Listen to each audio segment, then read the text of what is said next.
안녕하세요. 우리 믿음의 가족들, 오늘 다시 만나뵙게 돼서 반갑습니다. 오늘은 지난 한 4년간 우리 지역 아동센터를 위해서 정말 큰 역할들 또 일들을 해주신 우리 이호구 센터장님께서 퇴임을 앞두시고 이제 저희 교회를 방문해 주셨습니다. 마지막으로 오늘 우리가 예배 끝난 후에 자그마한 그 감사의 표시를 우리가 또 할 건데, 우리 센터장님 잠깐 인사하실 때 우리 박수로 좀 환영해 주셨습니다. 참 우리 센터 초창기에 수고하고 헌신하신 분들이 많이 계시는데, 특별히 또 우리가 그 진입평가라든가 여러 가지 일들을 위해서 애를 많이 써주시고 또 내 사업처럼 그렇게 애착을 가지고 우리 센터를 크게 발전시켜 주셔서 감사합니다. 모쪼록 또 이후에도 계속해서 기도로서 후원해 주시고 또 응원해 주시면 감사하겠습니다. 오늘은 잠깐 제가 지난번에 5월달에 우리 청소년들한테 책을 몇 권 좀 나눠주면서 그 책을 좀 읽어보면서 또 믿음의 꿈을 키우도록 그렇게 권면의 말씀을 드렸는데, 오늘 그 책을 한번 읽었는지 안 읽었는지 확인하는 의미에서 그 책의 내용을 함께 좀 살펴보면서 하나님께서 우리에게 오늘 아침에 주시는 메시지를 좀 찾아보려고 합니다. 오늘 하나님의 귀한 말씀 시편 37편 4절부터 6절에 있는 말씀을 먼저 읽어드리겠습니다. 하나님의 귀한 말씀 시편 37편 4절에서 6절입니다.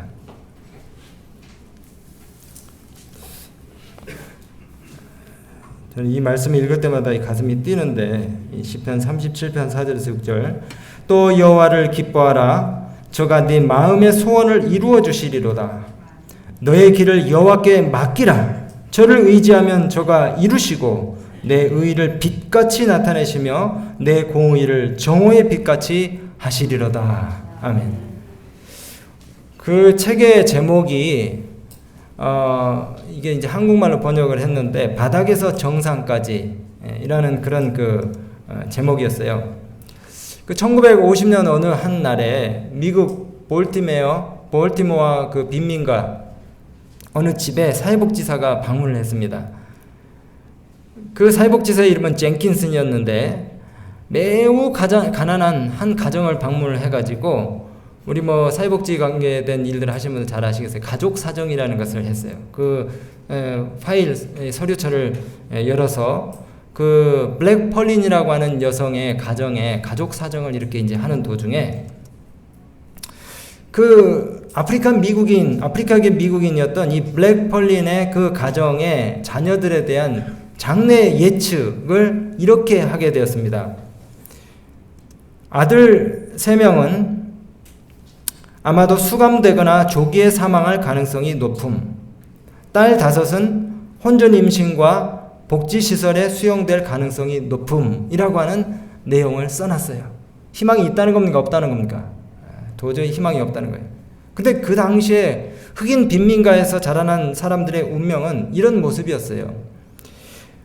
그런데 이 블랙 펄린이라고 하는 여성의 자녀들은 달랐습니다. 그 사회복지사가 자기의 그 느낌으로 예상했던 그런 내용과는 전혀 다르게 그 형제들 가운데 하나는 해군 장성 투스타 그 제독이 나왔고요. 미국 62대 상원 의원 원목이 나왔어요. 그분이 바로 오늘 제가 인용하는 그 베리 블랙 목사님입니다. 신앙의 힘으로 불행의 그 유전의 고리를 갖다가 완전히 끊어낸 그런 그 어머니와 아들의 이야기예요. 오늘 제가 본문에 읽었던 말씀을 다시 읽어드리겠습니다. 또 여호와를 기뻐하라. 저가 내 마음의 소원을 이루어 주시리로다. 너의 길을 여호와께 맡기라. 저를 의지하면 저가 이루시고 의를 빛같이 나타내시며 내 공의를 정오의 빛같이 드러내시리로다. 이 메리 블랙 목사님은 볼티모어 빈민가에서 자라났다고 말씀을 드렸는데, 편모스라에서 3남 5녀 중에 장남으로 태어났습니다.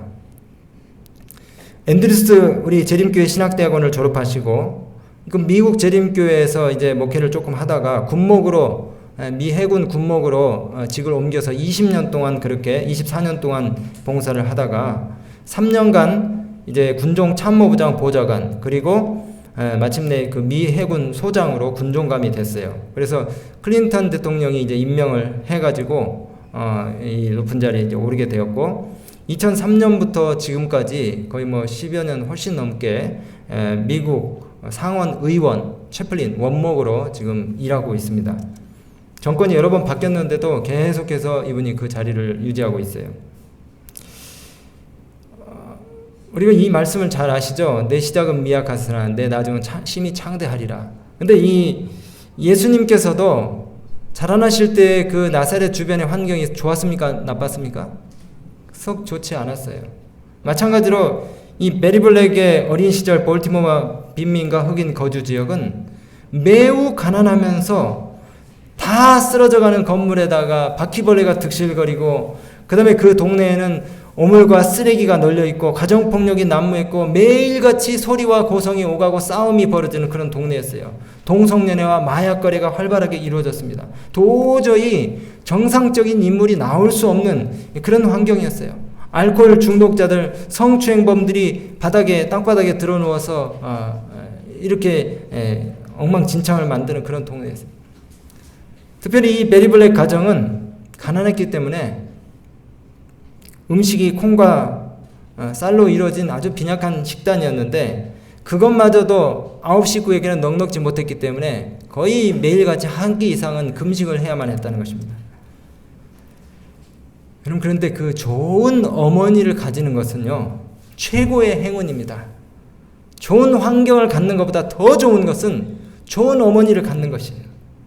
이 메리 블랙의 어머니는 친절과 신앙심이 넘쳤고 놀라운 인내심의 소유자였다고 얘기하고 있어요. 부정적인 이유가 수천 가지라도 늘 낙천적인 신앙의 태도를 유지했던 그런 어머니였답니다. 특별히 이 홀로서 8남매를 키우는데 아버지 메리 블랙 어머니의 그 남편 아버지는 오래전에 알코올 중독으로 지병으로 이제 돌아가셨고, 이 어머니가 홀로 8남매를 키우는 것이에요. 사실 초등학교 4년밖에 교육받지 못한 그런 그 학력이 약한 그런 어머니였지만은 어려운 환경 가운데서 자라는 자녀들에게 계속해서 하나님의 말씀으로 용기를 주고 위로하고, 그 다음에 동기부여를 시키고, 특별히 하나님은 불가능이 없으신 분이라는 사실을 자녀들에게 계속해서 주입시켰어요. 그리고 이 어머니가 했던 두 가지 중요한 일이 있습니다. 그게 뭐냐면은 우리 모든 믿음의 가정들 다 잘 들으시기 바랍니다. 꼭 잊지 않고 했던 두 가지 일 중에 하나는 바로 아침 저녁으로 예배하는 것이었어요. 가정 예배입니다. 남편이 멀리 떠나가 있을지라도 어머니가 가정의 제사장이 돼가지고 아침 저녁으로 자녀들과 함께 무릎을 꿇고 하나님께 헌신했어요. 그 다음에 두 번째는 반드시 집회가 있는 날에는 빠지지 않고 교회에 참여해서 하나님을 만나는 그런 경험을 도왔다는 것입니다. 이것이 바로 8남매의 자녀들을 갖다가 긍정적인 사고의 소유자로 키운 원동력이었다는 것입니다. 진실로 어머니가 언행일체 삶을 살았기 때문에 아버지가 장거리 트럭 운전사로서 거의 집을 비운 상태에서도 신앙 가운데서 흐트러지지 않고 잘 자라나게 되었다는 것입니다. 저는 여기서 한 가지 귀한 교훈을 배웠습니다. 하나님은 모든 사람에게 동등한 기회를 주셨다는 것이에요. 메리 블랙은 정말 사람이 살 수 있는 환경 가운데서 가장 열악한 환경에서 자라났지만 그 어머니의 선한 가마력을 통해서 그가 극복할 수 있는 힘이 있었다는 것이에요. 그리고 성실과 진실과 부지런한 행동들을 통해서 그의 운명을 바꿀 수 있는 기회들을 그가 찾았다는 것입니다. 사람들이 이 메리 블랙에게 자주 묻는 질문 가운데 하나가 당신의 성공 비결을 좀 얘기해 보라는 것이에요. 그때 이분이 이렇게 얘기를 했어요. 누구보다 가장 열악한 환경 가운데서 신실한 인물로 잘 자라나서 있었던 비결이 첫 번째, 지난번에 제가 말씀드렸어요. 성경 암송입니다. 뭐라고요? 성경 암송. 어머니가 이 메리 블랙에게 형제들에게 똑같이 제안을 했는데 성경절 한 개 외울 때마다 10센트씩 주기로 했어요. 뭐 우리나라 돈으로 뭐 100원씩 주기로 했는지 어쨌든 그렇게 주기로 했어요. 근데 우리 아이들이 야가 가지고 짧은 성경절 해야지 많이 용돈 받을 거 아닙니까? 예, 그러니까 뭐 쉬지 말고 기도하라, 범사에 감사하라, 뭐 성령을 소멸치 말라, 예수께서 우시더라, 이런 짧은 구절들만 찾아서 외우니까 그 가난한 어머니 호주머니가 금방 바닥이 났어요. 부도가 났습니다. 예, 그러니까 이제는 너희가 아무리 성경절을 많이 외워도 내가 너희들한테는 이제 원 쿼터, 뭐 25원밖에 줄 수 없다, 이런 식으로 선언할 정도로 어머니가 지혜롭게 아이들에게 성경을 그들의 뇌리 속에 집어넣도록 그렇게 하셨어요. 그런데 어느 날 이 자녀들이 말씀을 암송을 하다가 자기들의 운명을 바꿀 그런 심령과 골수를 쪼갤 수 있는 그런 말씀을 접하게 되는 것이에요. 새로운 결심을 하게 되고 그들의 삶이 변화가 되는 놀라운 역사가 바로 이 하나님의 말씀의 힘으로부터 나오게 된 것입니다. 그래서 그 기억절을 많이 외워가지고 개발된 암기력이 공부하는 데도 도움이 된 것이에요. 두 번째로 이 베리 블랙의 인생을 풍요롭게 했던 그 비결은 독서입니다. 독서. 돈이 없으니까 책을 살 수가 없잖아요. 그러니까 가까운 시립도서관이나 이런 도서관에 가가지고 마음껏 책을 읽는 것이에요. 수많은 책들을 도서관에서 접하기 시작하는 것입니다. 유명한 위인들의 전기를 읽고 또 수많은 위인들의 삶을 보면서 자기도 그렇게 살아야 되겠다 결심을 하는 것입니다. 세 번째로 이 베리 블랙에게 영향을 끼쳤던 것은 예배 참석입니다. 좀 전에도 말씀드린 것처럼 그 예배를 참석해서 찬양과 또 말씀을 들으면서 그의 영적인 성장을 경험하게 되었다는 것입니다. 그리고 네 번째는 어머니가 돈이 없으니까 아이들에게 고되고 힘든 일이지만 아르바이트를 계속해서 하게 했어요. 노동의 가치를 이해하게 되고 근면의 경험들을 하게 됐다는 것입니다. 특별히 파종과 추수의 법칙을 제대로 이해하게 됐다는 것입니다. 그리고 마지막으로 그의 생애를 풍요롭게 했던 다섯 번째는 매 그 기독교 학교에 다니면서 기도주일 때마다 들은 설교와 특별히 거기서 하는 이벤트들, 뭐 예를 들어서 우리 이제 종교학교 다니면은 뭐 기도 주간에 자기의 죄를 갖다가 고백하는 종이를 써가지고 그거를 다 모으게 한 다음에 뭐 불에 소각시키거나 뭐 이런 행사 하잖아요. 그런 경험들을 통해서 하나님을 만나는 그런 경험들을 하고 자신을 하나님께 드리는 헌신의 경험을 하게 되었다는 것입니다. 이런 여러 가지 그 방법들을 통해서 이 베리 블랙이 자신의 어린 시절들을 갖다가 하나님께 바치는 그런 이제 연습들을 하게 되었다는 것입니다. 그리고 그가 이제 마침내 고백하기를 내가 나의 어머니와 교회와 기독교 학교로부터 받은 이 종교 교육이야말로 가장 위대한 교육이었다 그렇게 강조하고 있는 것이에요. 특별히 이 기독교 교육은 죄로 인한 타락을 막아주는 아주 강력한 요소였다고 그랬습니다. 여러분 사람이 세상에 똑똑한 사람 얼마나 많이 있습니까? 근데 지식과 알므로 모든 것이 다 인생이 해결이 되는 것입니까? 그렇지 않아요.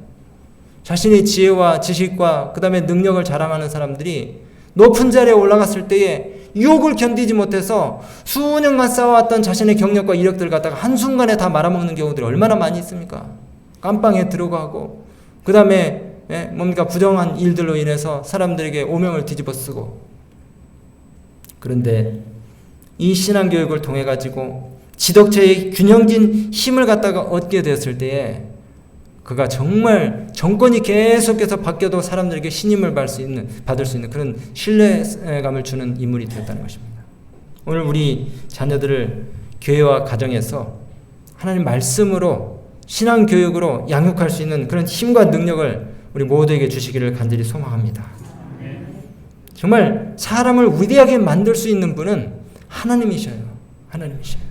또 여호와를 기뻐하라. 저가 내 마음의 소원을 이루어 주시려다. 너의 길을 여호와께 맡기라. 저를 의지하면 저가 이루시고 내 의를 빛같이 내 공의를 정오의 빛같이 하시리로다. 네. 특별히 이 목사님의 삶 속에 고통이 이분을 성숙하게 했다고 그렇게 이야기하는 구절이 있습니다. 고통. 많은 사람들이 어려움이 닥치고 시련이 오면은 원망을 하잖아요. 자신의 형편에 대해서 한탄을 하게 되고. 물론 고통에 대해서 힘들어하지 않는 사람은 아무도 없어요. 그러나 우리가 그것을 어떻게 우리의 삶에 이용을 하느냐가 중요한 것입니다. 이 베리 블랙 목사님도 고통이 왔을 때 처음에는 당황하고 힘들어했지만 그러나 그것을 믿음과 신앙으로 이겨내고 그 고통을 긍정적인 시각으로 바라봤을 때에 완전히 상황이 바뀌는 경험들을 많이 했다는 것이에요. 여러분 1960년대, 50년대 미국에서 흑인으로서의 삶을, 저도 미국에서 공부할 때 그런 편견과 또 이 사람들의 이 불편한 그 대우로부터 고통을 당하셨던 그 흑인 교수님의 간증을 제가 듣게 됐는데, 그 미국에서는 1950, 60년대에 짐 크로우법이 있어서 이게 인종차별법이거든요. 근데 그 구체적인 내용이 뭐냐면은 공공 건물에서 흑인과 백인이 사용하는 문이 엄격하게 구분되어 있습니다. 같은 건물로 들어가는 문인데 흑인이 들어가는 문이 따로 있고 백인이 들어가는 문이 따로 있어요. 화장실 음용수대도 흑인이 먹는 음용수대, 백인이 먹는 음용수대가 따로 있었어요. 그리고 교회도 백인이 가는 교회, 흑인이 가는 교회, 감옥도 백인 감옥, 흑인 감옥.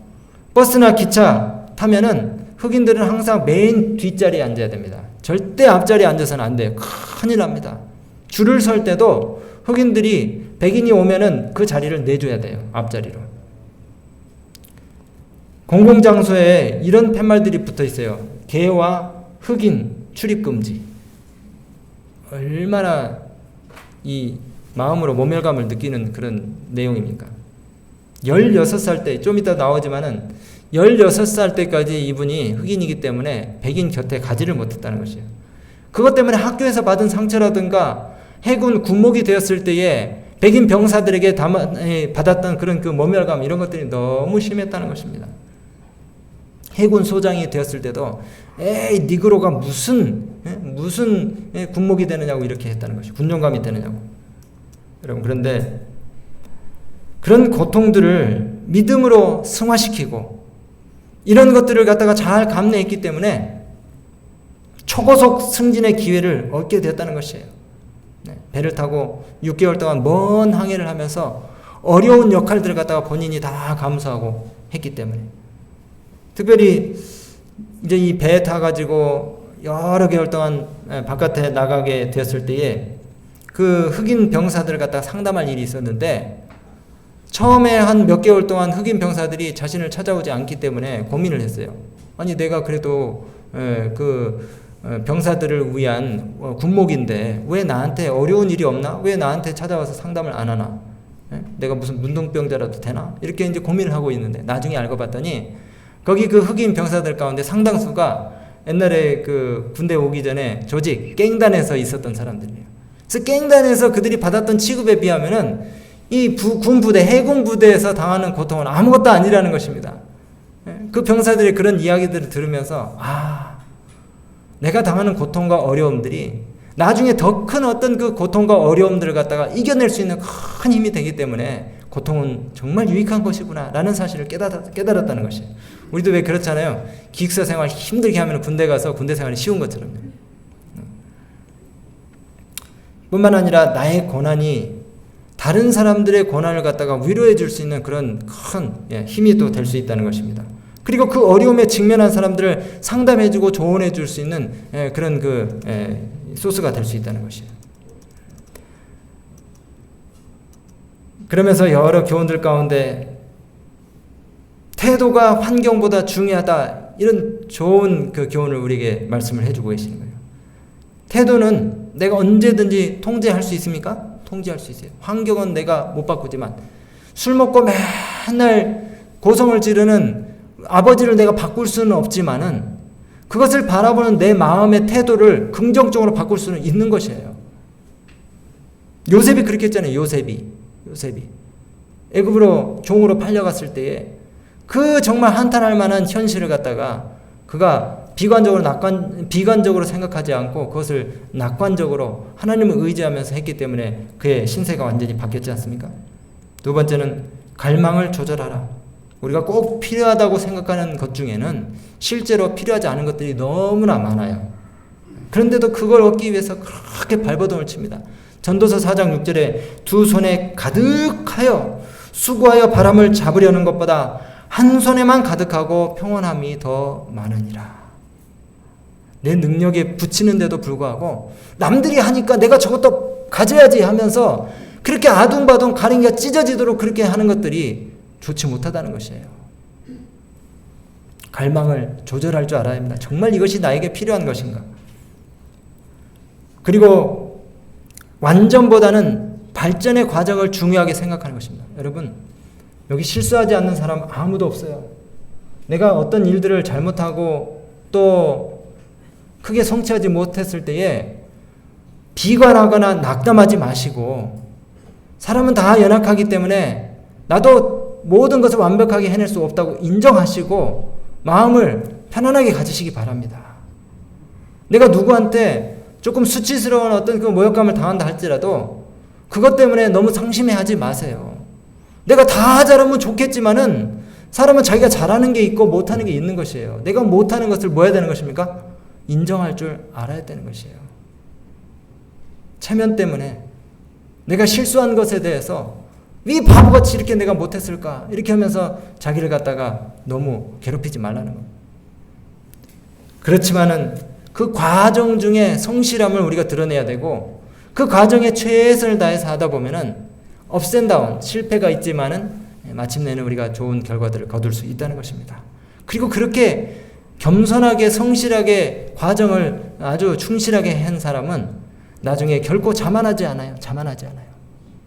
과정에 충실하지 않고 자기의 그 어떤 그 기민성과 그 다음에 재치와 어떤 그 순간적인 뭡니까? 이런 그 기지로 어떤 일들을 갖다가 해낸 사람은 분명히 자만하게 돼 있어요. 일을 이룬 후에는 모든 업적을 자기 자신에게 다 돌리고 공치사를 하게 돼 있습니다. 그리고 이제 마지막으로 매 단계마다 우리가 장기 목표가 있고 단기 목표가 있다 그러잖아요. 목표를 정하고 그 목표를 위해서 꾸준히 매진하는 그런 연습을 하라는 것입니다. 이것은 우리가 공부하는 데에서만 그런 것이 아니고 신체적, 영적으로도 그렇게 하라는 거예요. 신체적, 영적으로도. 모든 과정에 개인적인 목표, 그리고 구체적인 목표, 그리고 측정 가능한 목표, 그리고 도달 가능한 목표, 현실적인 목표를 세워놓고, 우리가 뭐 영어 두 음자를 써가지고 이런 것들 이야기하잖아요. 현실적인 목표를 세워놓고 꾸준히 노력하라는 것입니다. 오늘 우리가 뭐 이 자리에 2부에는 우리 젊은이들이 많이 오는데 1, 2부 우리 다 모이지 않았기 때문에 그렇지만 우리 젊은이들에겐 정말 좋은 말씀인 것 같아요. 오늘 제가 이제 말씀을 좀 정리하면서 참 배워야 될 게 많이 있습니다. 성경 말씀을 바탕으로 해가지고 이분의 삶이 우리에게 주는 교훈들이 많이 있는데 특별히 이분이 제안하는 것은 첫 번째로 남이 가보지 않은 길을 꼭 가라는 것입니다. 이분이 원래 목회를 나왔다가 청년 사역을 너무나 하고 싶었는데 청년이 없어요. 그래서 이제 이 군목으로 지원을 하게 됐다는 것입니다. 사람들 그래요. 늘 남들이 보편적으로 쉽게 편하게 가는 길들을 가려고 하지만요. 우리가 어떤 일을 할 때에 꼭 편하고 안정이 보장된 그런 길만을 생각해서는 안 되는 것입니다. 때로는 굉장히 거칠고 도전적인 일이지만은 남들이 가지 않는 길로 한 번쯤은 가보는 것이 필요하다고 그렇게 제안하는 것입니다. 그리고 두 번째는 영성으로 사람을 놀라게 하는 것이 중요하다는 것이에요. 자기가 종파는 틀리지만은 군목으로 재직할 때에 그 천주교 한 아주 영성 있는 그 군목이 사람들이 되게 많이 배우면 지적인 냄새가 너무 풍겨서 영적인 부분이 좀 약하잖아요. 근데 이분은 지성과 영성을 너무나 많이 겸비한 언어학자예요. 그래서 잘 봤더니 매일 아침에 출근하기 전에 1시간, 2시간씩 성경을 진지하게 연구하고 기도하면서 출근한다는 사실을 알게 됐다는 것입니다. 그것이 바로 대인관계와 자신이 하는 어떤 그 업무에 대해서 탁월한 지혜를 발휘하는 힘이라는 사실을 이분이 보게 됐다는 것이에요. 종파는 틀리지만. 그리고 이제 세 번째는 사랑과 용서로 사람을 놀라게 하라는 것입니다. 우리가 악한 행동을 한 사람을 미워할 수는 있지만은 그러나 그 행동을 미워해야지 사람을 미워해서는 안 된다는 것이에요. 사람을. 이것이 바로 우리가 사랑을 가장 잘 표현하는 것입니다. 누구는 미워하지 말라고요? 그 사람의 한 잘못은 우리가 싫어할 수 있지만은 사람은 절대 미워해서는 안 돼요. 우리가 실수가 다 있는 사람들이고 아무리 부족해도 그 영혼도 다 누가 예수님이 십자가에 그분의 피값으로 사신 똑같은 가치를 가진 헌신하는 그리스도인들이 그렇지 않은 정말 교회를 대적하는 사람이라 할지라도 똑같이 그리스도의 피값으로 사신 영혼인 것이에요. 우리 부모가 사고치고 집 나간 자식, 그 다음에 공부 열심히 해가지고 서울대 간 자식, 부모 마음에 못을 박는 자식도 계속 뭡니까? 부모 입장에서는 똑같은 자식인 거예요. 똑같은 자식인 거예요. 하나님 마음도 그러신 겁니다. 그리고 마지막으로 이제 성실함으로 놀라게 하라. 한 번은 이 목사님이 그 설교를 갖다가 이렇게 준비해서 발표할 일이 있었는데 자기가 똑같은 그 숙제를 받은 다른 그 원목은 조금 이따 해야지, 조금 이따 해야지 계속해서 미뤘대요. 근데 이분은 그 숙제를 받은 즉시부터 설교를 준비를 하고 다듬고 또 다듬고 다듬고 또 다듬고 근데 실제로 시연하는 날 그 결과가 확연하게 드러난 것이에요. 수십 번 고치고 다듬고 연습하고 한 이 목사님의 설교는 큰 점수를 받았고 그렇지 않은 분은 이제 거기서 어려움을 당하게 됐어요. 그러면 우리 그런 거 있잖아요. 그 인터넷에 이런 기사가 있는데요. 하버드 학생들이 남보다 앞서가는 비결이라는 그런 그 제목의 기사가 났었어요. 근데 그 사람들 하버드 학생들의 비결은 시비를 먼저 앞서서 이 자기에게 주어진 일들을 준비한다는 것입니다. 그러니까 우리가 개강 첫날 교수님이 실라버스를 나눠주면서 이번 학기는 이러이런 숙제가 있고 또 이런 시험을 볼 겁니다. 그러면은 하버드 학생들은 어떻게 한다고요? 그 안내가 있은 그날부터 숙제를 시작하는 거예요. 그날부터. 근데 그 좀 뒤떨어진 학생들은 거의 마감일 직전에 그런 일들을 시작한다는 겁니다. 그 차이예요. 머리가 좋고 나쁘고보다는 미리 준비하느냐 못하느냐의 차이라는 것이죠. 그리고 이제 긍정적으로 일을 한다는 것입니다. 오늘 제가 이제 말씀 마치면서 이 해군 군종감에서 미국 상원의원 원목 이 어느 정도의 파워인지는 우리가 참 그 감을 잡기 어렵지만은 여기 나온 수치대로 하면은 미국 상원의원 원목은 6,000명의 상원의원들의 영적인 면들을 갖다가 담당한 자리입니다. 6,000명의 상원의원들. 우리 그 유튜브에 보시면은 이분이 그 미국 대통령들 바뀔 때마다 조찬기도회 때 항상 설교를 하고 대표기도를 하는 분인데 상원의원들이 의회를 열기 전에 항상 기도회를 또 해요. 거기서도 이분이 그 기도회를 인도하는 그런 영적인 그 의원들뿐만이 아니라 의원 가족들의 영성도 책임지는 그런 아주 그 책임 있는 자리에 이분이 있습니다. 매일 상원의 그 개회기도뿐만이 아니라 성경 공부, 그룹 토론, 그리고 조찬기도 모임들을 인도하는데 이분이 늘 모든 일에 있어서 하나님을 첫째로 모시는 거예요. Put God first. 하나님을 첫째 자리에 모시고 그 다음에 기도의 능력을 붙잡고 이 어려운 일을 감당한다는 것이에요. 오늘 제가 이 2017년도에 국가조찬 기도회 때 이분이 한 그 설교의 마지막 부분을 좀 들려드리려고 그래요. 그런데 우리 볼륨을 조금 이 영상 볼륨을 좀 낮춰주세요. 우리 방송실에서 영상 볼륨을 좀 낮춰주시고 자막이 너무 작기 때문에 제가 자막을 좀 읽어드리려고 합니다. 한번 좀 들어보시기 바랍니다. 소리를 좀 올려주세요. 저는 메릴랜드주 볼티모어에서 자라났는데 사실 그 흑인과 백인의 차별이 굉장히 심한 그런 지역에서 자라났다는 것입니다. 어머니는 초등학교 4년밖에는 배움이 없는 그런 분이시고 그 당시에는 정말 그 노예제도로 인해서 상당히 노동에 시달리는 그런 환경 가운데서 자라났어요. 특별히 워싱턴 DC에서 30마일 떨어진 곳에 살았는데 16살이 될 때까지 백인과 악수를 단 한 번도 한 적이 없었다는 것입니다. 그리고 이분이 있었던 교회나 이웃이나 학교에도 백인은 찾아볼 수가 없었어요. 어머니는 자기 형제들과 함께 늘 말씀을 가까이 하는 삶을 살게 하셨습니다. 그렇게 하기 위해서 용돈으로 꾀를 써가지고 성경절을 외우면은 몇 센트씩 주겠다 이렇게 제안을 했는데 그 형제들이 모였을 때에 이제 이 성경절 중에서 가장 짧은 절을 빨리 외워야지 용돈을 많이 타니까 짧은 절을 찾느라고 애를 썼다는 것이에요. 형제들이. 성경에서 그래서 가장 짧은 절이 어떤 절인지 이 목사님이 잘 알고 있는데 요한복음 11장 15절에 예수께서 우시더라. 너무나 여기 쉽잖아요. 아주 능력 있는 구절입니다. 용돈 타기에. 롯의 아내를 기억하라. 짧지만은 돈 타기에는 능력 있는 구절이에요. 그리고 데살로니가전서 5장 19절에 성령을 소멸치 말라. 얼마나 짧습니까? 외우고 싶습니까? 용돈 타기 좋아요. 범사에 감사하라. 용돈 타기 쉽습니다. 예언을 멸시치 말라. 용돈 타기 좋아요. 어머니 옆에서 정말 포수처럼 이 짧은 구절들을 갖다가 막 애워냈어요. 그리고 용돈을 받았는데 이제 엄마가 돈이 바닥나니까 잠깐 더 이상 용돈 줄 수 없어. 이제부터는 250원 이상은 절대 용돈을 줄 수 없어 하면서 어머니가 이 성경절 외우기에 대한 어떤 꾀를 갖다가 이제 또 다시 하시게 됐어요. 그런데 어느 날 베드로전서 1장 18, 19절을 외우는데 마음에 큰 충격이 왔어요. 너희 조상이 물려준 것은 은이나 금같이 없어질 것으로 된 것이 아니요 오직 흠없고 점없는 어린 양 같은 그리스도의 보배로운 피로 된 것이니라. 10살밖에 되지 않았지만은 그 당시에 그 성경절이 무엇을 의미하는지 충분히 깨달을 수 있었다는 것입니다. 무엇이 이 땅에서 가장 가치 있는 것인지, 그리고 사람이 지불하는 그 가격에 그 가치가 달려있다는 사실을 깨닫게 되었다는 것이에요. 특별히 이 복음이 작은 도시의 작은 소년이었던 이 베리 블랙 목사님에게 큰 깨달음을 주었어요.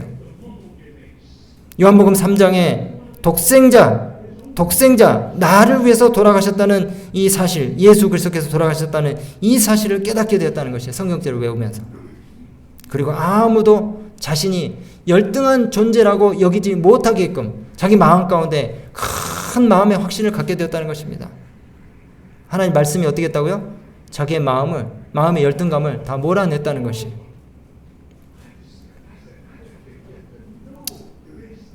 그리고 예수님이 나를 위해서 돌아가셨다는 그 사실이 계속해서 마음 가운데 이제 깨우침을 주기 시작하고, 이제는 돈을 벌기 위해서 성경절을 외우는 것이 아니고 정말 나에게 그와 같은 구원의 능력을 허락하신 예수님을 찾기 위해서 이제 성경을 외우게 되었다는 것입니다. 그 성경 속에서 예수님을 찾게 됐다는 것입니다. 네, 여기까지 하겠습니다. 근데 이분이 창세기에 나타난 예수님, 출애굽기에 나타난 예수님, 레위기, 민수기, 신명기, 데살로니가 전후서, 요한 1, 2, 3서, 유다 계시록에 나타난 예수님에 대해서 지금 이제 쭉 얘기합니다. 얼마나 능력 있는지 나중에 이 설교가 끝나는데 대통령이랑 의원들이 다 일어나서 기립박수를 치는 거예요. 기립박수. 네. 온전히 예수님만 소개하는 겁니다. 온전히 예수님만.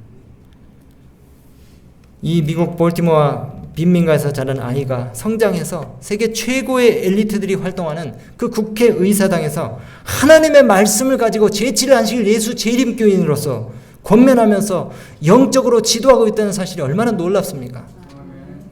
마치 한나가 사무엘을 낳고 기도했던 것처럼 가난한 자를 진토에서 일으키시며 빈핍한 자를 거름더미에서 드사 귀족들과 함께 앉게 하시며 영광의 위를 차지하게 하시는도다. 땅의 기둥들은 여호와의 것이라 여호와께서 그 위를 세계 위에 세우셨도다.